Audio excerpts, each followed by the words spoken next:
And so, you think you know South Africa, you see the beautiful landscapes, you hear about our vibrant culture, maybe you even know a thing or two about our politics.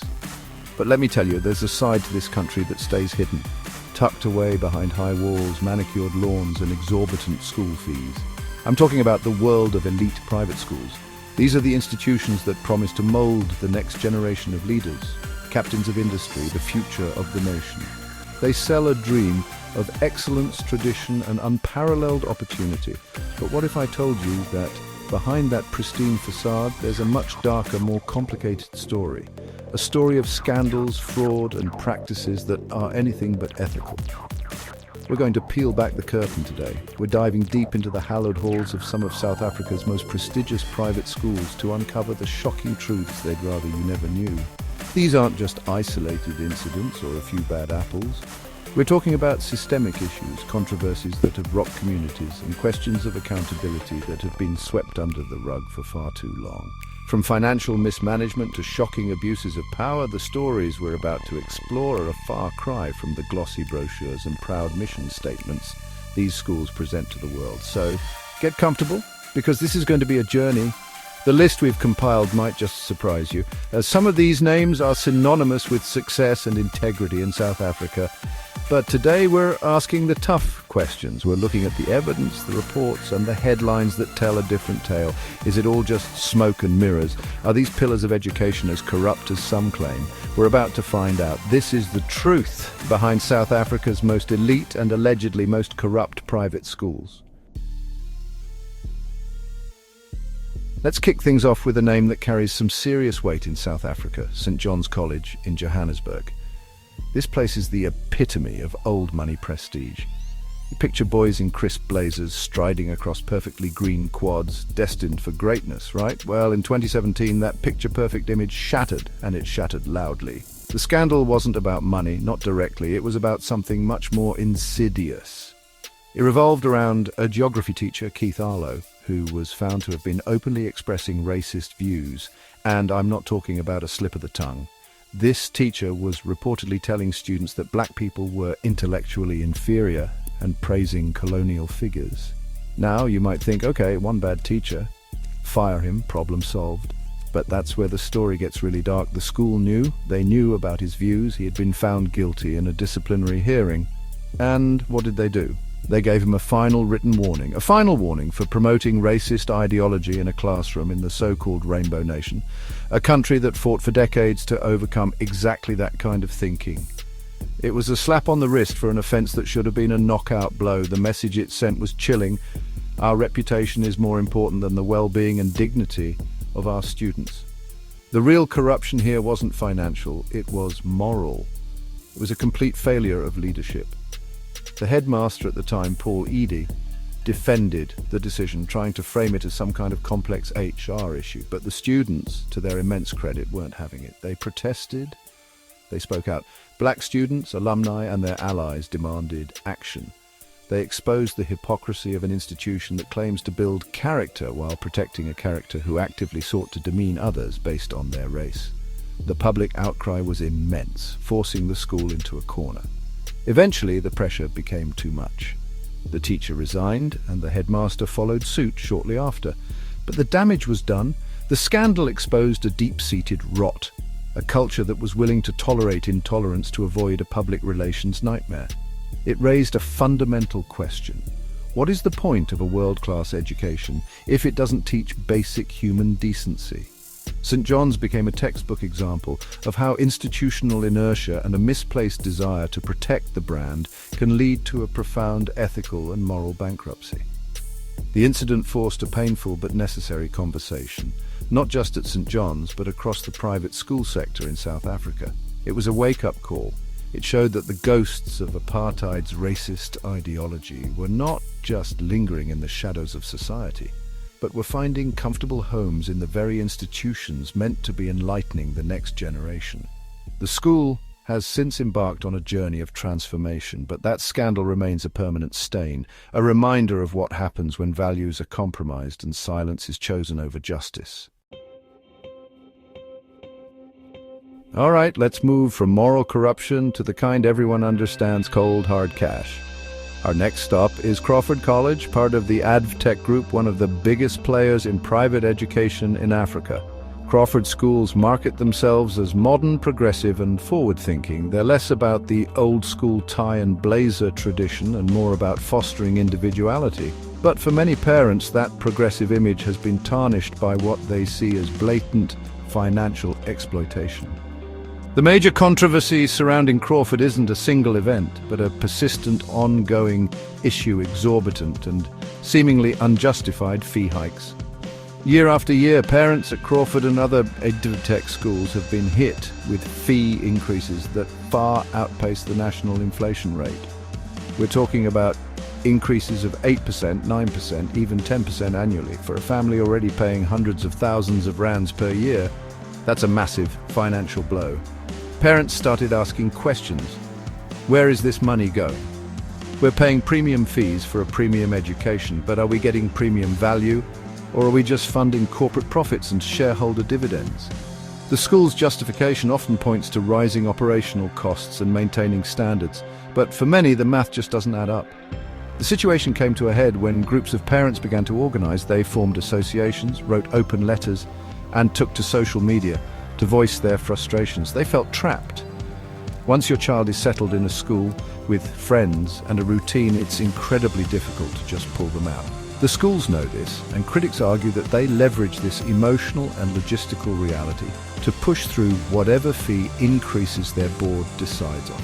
This has led to accusations of a take-it-or-leave-it attitude, where the school holds all the power and the parents, the actual customers, have very little say. This isn't about fraud in the legal sense, like someone embezzling funds. It's about what many perceive as a form of systemic, corporate-driven corruption of the educational mission. Is the primary goal to educate children, or is it to maximize shareholder returns? The AdvTech Group is a listed company on the Johannesburg Stock Exchange, after all. This creates an inherent conflict of interest. Every rand spent on a new library or a teacher's salary is a rand that doesn't go to the bottom line. And when parents see massive profits reported while their own finances are being squeezed, the resentment is understandable. The Crawford College fee controversy highlights a major fault line in the commercialization of education. It raises the question of whether education should be a for-profit enterprise at all. When the pursuit of profit becomes the overriding priority, does the quality of education and the well-being of the school community inevitably suffer? For thousands of parents at Crawford schools, the answer feels like a resounding yes.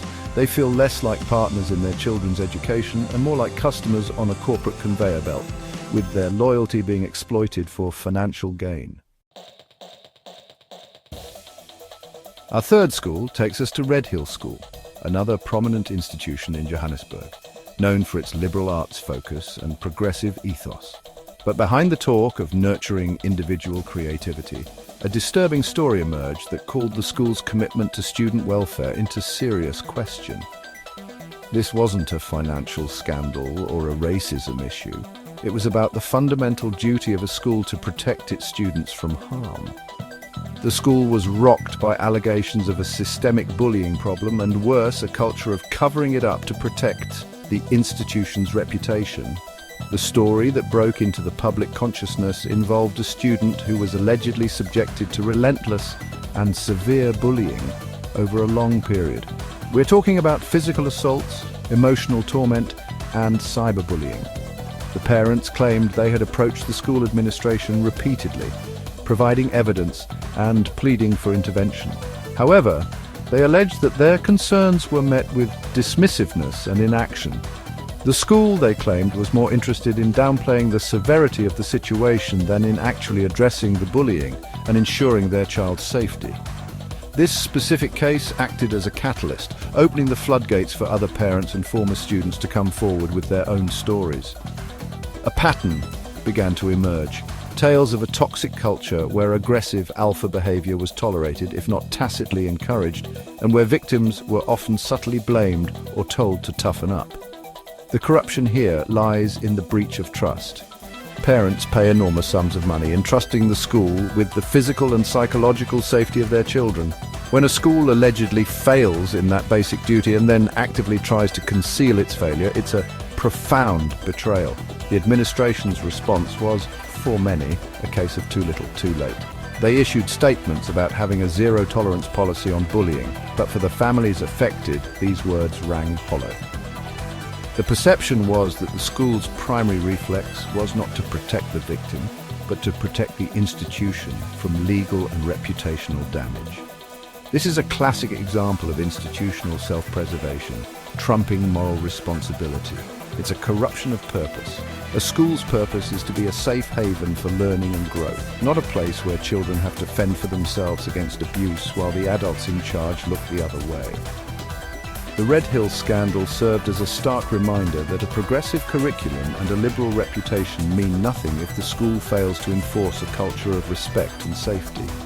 It highlighted the immense pressure on elite schools to maintain a flawless public image and how that pressure can lead to disastrous decisions. The controversy forced a difficult conversation about what duty of care really means in a school environment and whether some institutions are more concerned with their brand than with the children they are supposed to be protecting. For many, the name Red Hill became synonymous with this painful lesson. Chapter 4. Bishop's Diocesan College, the Unholy water polo scandal. Now let's head down to Cape Town to one of the most storied and elite boys' schools in the entire country. Bishop's Diocesan College.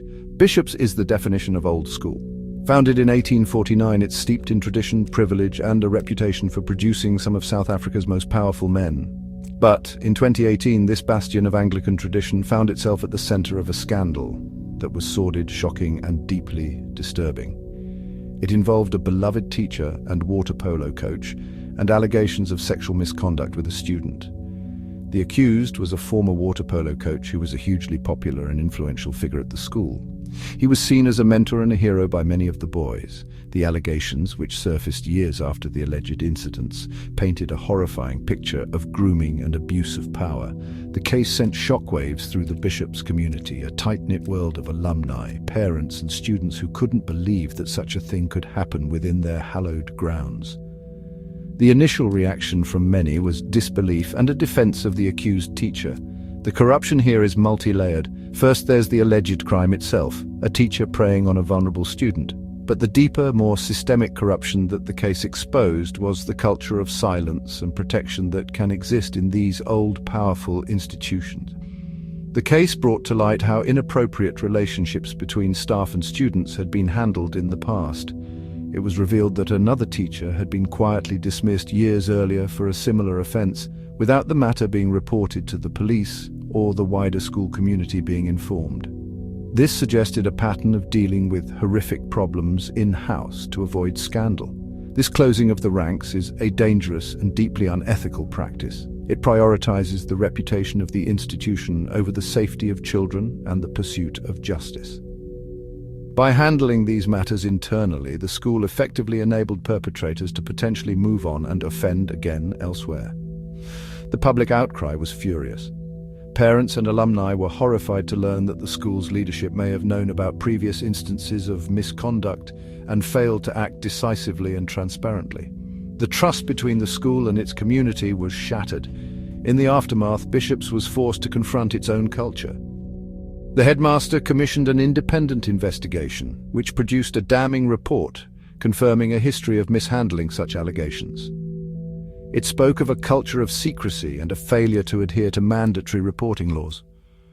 The scandal was a devastating blow to a school that prided itself on its moral and religious foundations. It proved that no institution, no matter how prestigious or well-respected, is immune to the darkest of human failings, and more importantly, to the institutional arrogance that tries to cover them up.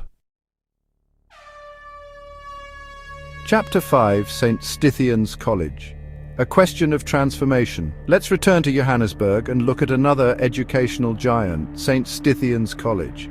This is one of the biggest and wealthiest schools on the continent, a sprawling campus that houses a boys' college, a girls' college, and junior schools. Saints, as it's known, prides itself on diversity and transformation, but it's this very claim that has been at the heart of its biggest controversies. The school has been repeatedly accused of window dressing, projecting an image of a racially integrated and transformed institution, while perpetuating a culture that remains stubbornly white and exclusionary. The scandals at St. Stithians haven't been a single explosive event, but rather a series of deeply troubling incidents that point to a systemic problem. There have been numerous, well-documented cases of black students and even black teachers reporting experiences of racism, marginalization, and subtle discrimination. These aren't overt headline-grabbing acts, but the kind of insidious, death by a thousand cuts racism that is so much harder to prove and fight. It's about curriculum choices that remain Eurocentric, hair policies that discriminate against black students, and a social culture where black students feel like they are guests in someone else's home. One of the most significant moments came when a group of alumni, calling themselves the Concerned St. Stithians College alumni, penned a powerful open letter to the school. They detailed their painful experiences and accused the school of failing to create a truly inclusive environment. They spoke of feeling alienated and othered, of having to assimilate into a dominant white culture to survive, and of teachers who were ill-equipped to handle issues of race and identity. This letter was a bombshell because it came from the very people the school held up as its success stories. The corruption here is one of authenticity. It's the corruption of a promise. The school promises a welcoming, diverse environment, a rainbow nation in miniature, and collects fees based on that promise. But if the reality for students of color is one of alienation and prejudice, then that promise is fraudulent. The school has also faced criticism over the slow pace of transformation on its teaching staff and in its leadership structures. Despite years of promises, the upper echelons of the school remain disproportionately white, sending a powerful message about where power truly lies. St. Stithians has consistently responded to these criticisms with promises of new committees, new initiatives, and new conversations. They point to their diversity programs and bursary schemes, but for many critics, these are just cosmetic changes that fail to address the deep-rooted institutional culture. The ongoing struggle at Saints is a microcosm of the broader struggle in South Africa.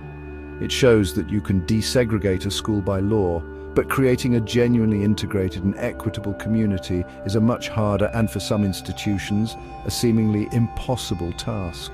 The question remains, is St. Stithians genuinely committed to transformation, or is it just a marketing strategy? Chapter 6, Michael House, the Initiation Rituals. Now we travel to the rolling hills of the KwaZulu-Natal Midlands, home to Michael House, another of South Africa's premier boarding schools for boys. Like its rivals, it's a place built on tradition, discipline, and the idea of forging boys into men. But it's that very idea of forging men that has led Michael House into dark and controversial territory. The school has been plagued for years by allegations of a brutal and deeply entrenched culture of initiation, a euphemism for systematic bullying and abuse of junior boys by senior students. This isn't just a bit of harmless roughhousing. We're talking about disturbing reports that have surfaced over the years, some of which have made it into the media. Stories of younger boys being forced to perform humiliating acts, enduring physical violence and suffering psychological torment, all under the guise of tradition and building character.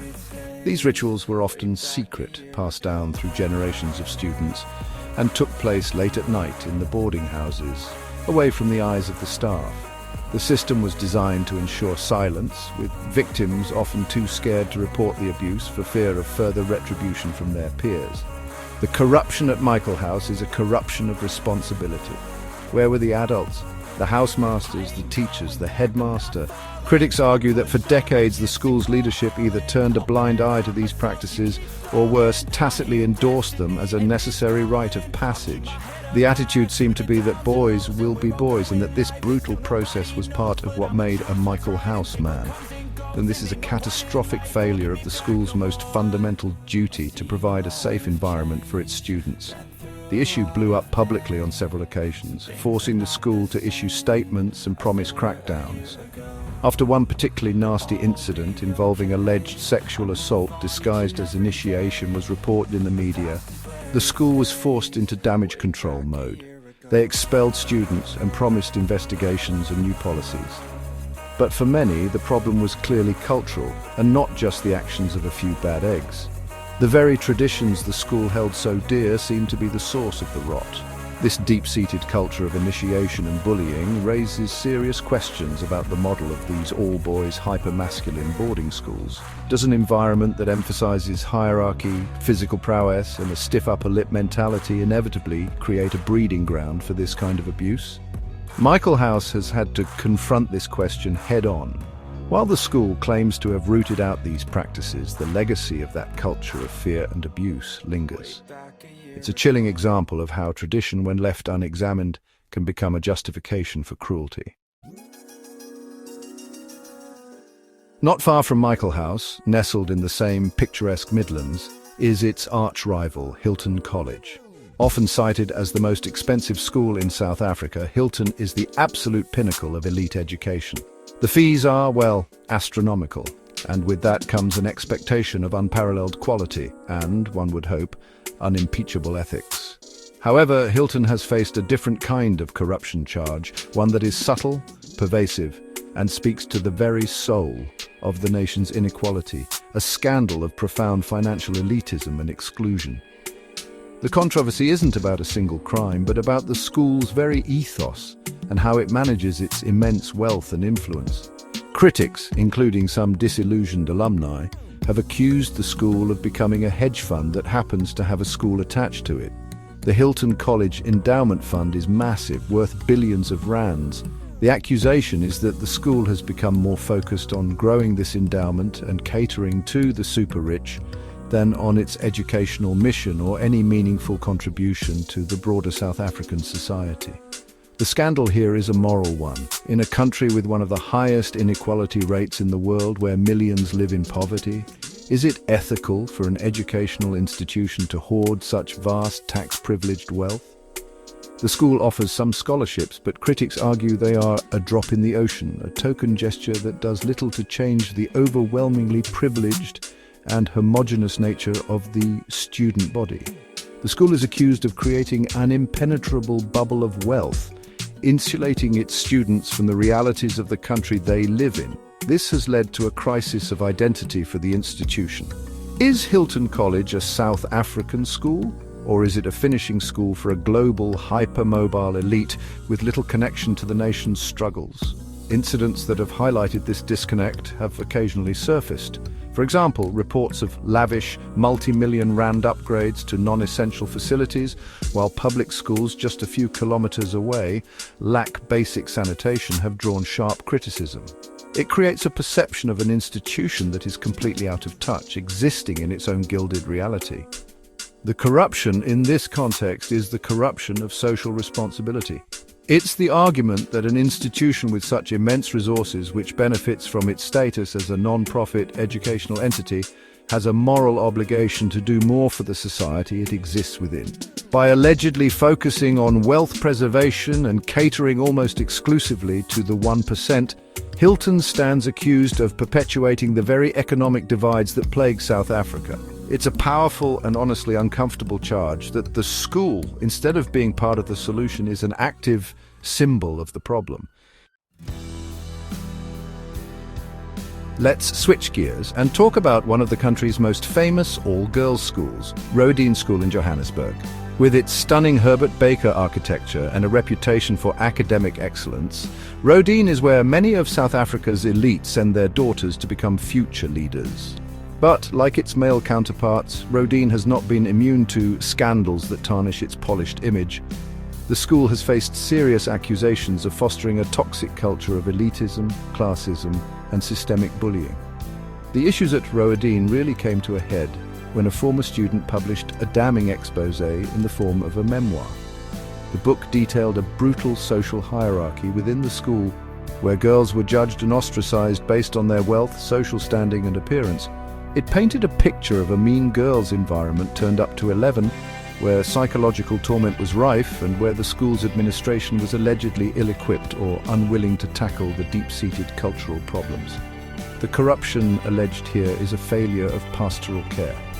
Roedean promotes itself as a nurturing and empowering environment for young women, but the allegations suggest a reality that is anything but. Stories emerged of girls from less affluent backgrounds, even those who were still wealthy by any normal standard, being targeted and marginalized. The scandal revolved around the idea that the school's culture was so consumed by wealth and status that it failed to instill the values of kindness, empathy, and inclusivity it claimed to champion. This wasn't just about students being cruel to one another. The accusations extended to the school's culture as a whole. Parents and former students spoke of an environment where who you were and who your parents were mattered more than your character. This kind of social rot is a form of corruption because it poisons the educational atmosphere. It teaches young women that their worth is tied to their social status and material possessions, a deeply damaging lesson that runs counter to the goals of a true education. The school, of course, has disputed these characterizations, highlighting its values-based education and programs aimed at building character. But the public accusations coming from credible sources have stuck. They forced the school and the wider community to ask uncomfortable questions about what kind of values are really being taught in these elite institutions. Is it empowerment and leadership, or is it exclusion and social climbing? For Rodin, the scandal was a painful public examination of its internal culture and a challenge to live up to the lofty ideals it advertises. Our penultimate school is Redham House, another major player in the for-profit education sector. Part of the International Inspired Education Group, Redham has campuses across South Africa and sells a vision of a modern, dynamic and globally connected education. But like Crawford College, Redham has faced a barrage of criticism that it operates less like a school and more like a ruthless corporate machine, with the primary goal being profit, not pedagogy. The scandals here are about alleged exploitation of parents and even of teachers. Parents at Redham have echoed the complaints heard from those at Crawford: relentless inflation-busting fee hikes. But the criticism goes deeper. There have been widespread allegations about a decline in standards that doesn't seem to square with the rising costs. Parents have complained about overcrowded classrooms, a high turnover of teaching staff, and a feeling that their concerns are ignored by a remote corporate management structure that is more interested in spreadsheets than in students. This leads to the other side of the coin, the alleged exploitation of teachers. Numerous reports and anonymous accounts from former teachers paint a picture of a high-pressure, low-support work environment.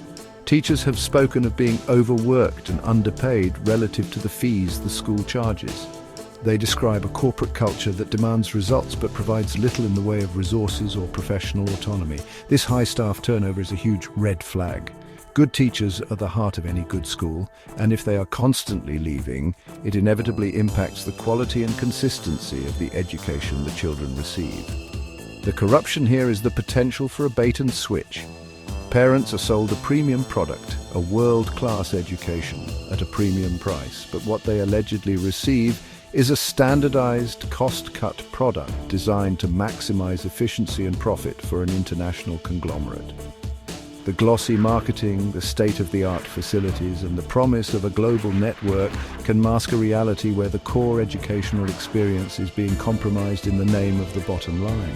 This business model of education, championed by groups like Inspired, is a contentious issue globally. Does it bring innovation and efficiency to a staid sector, or does it strip education of its soul? For many parents and teachers at Redham House, the experience has felt like the latter. They feel like cogs in a large, impersonal machine.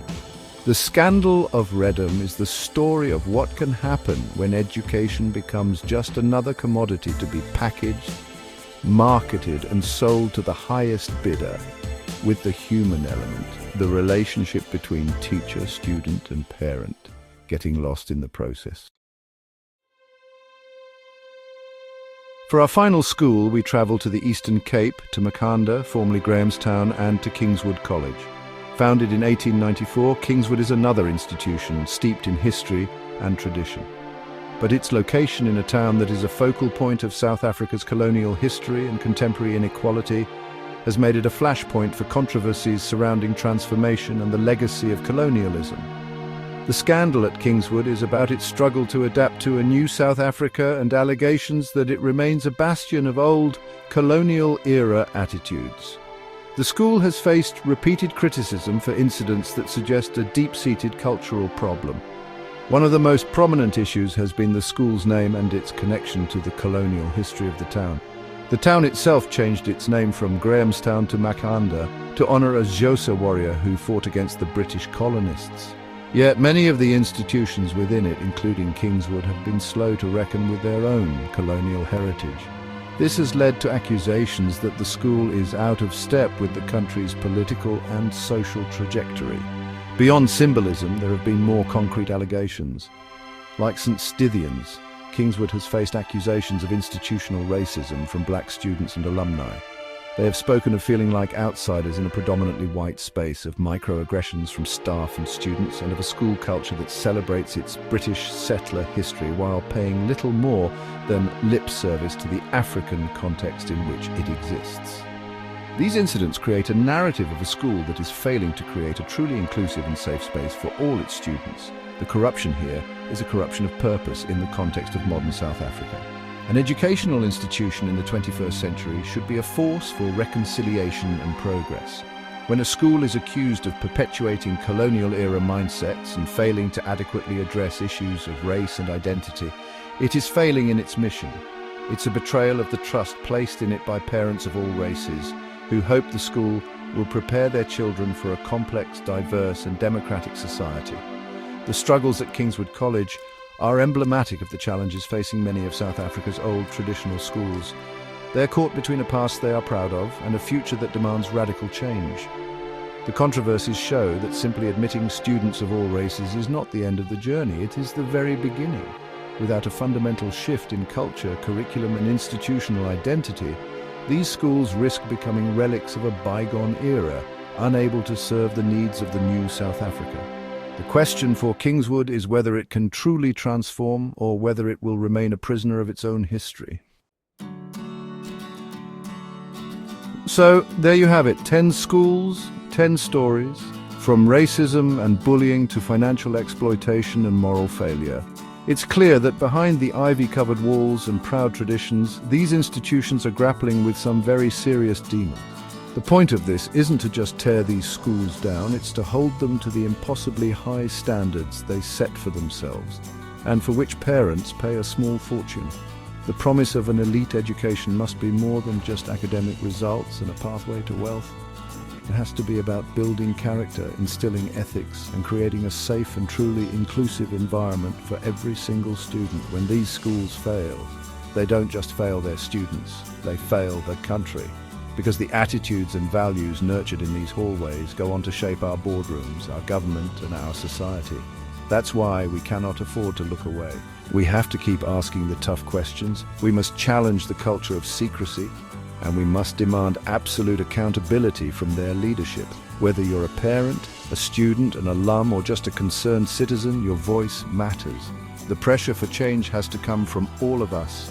Thank you for joining me on this difficult but necessary journey. If this video opened your eyes, please consider sharing it. The more people who are aware of these issues, the harder it is for them to be ignored. Let's continue the conversation in the comments below. What are your thoughts? Do you know of other stories that need to be told? Stay informed, stay engaged, and let's demand better from the institutions that hold our children's futures in their hands. Until next time.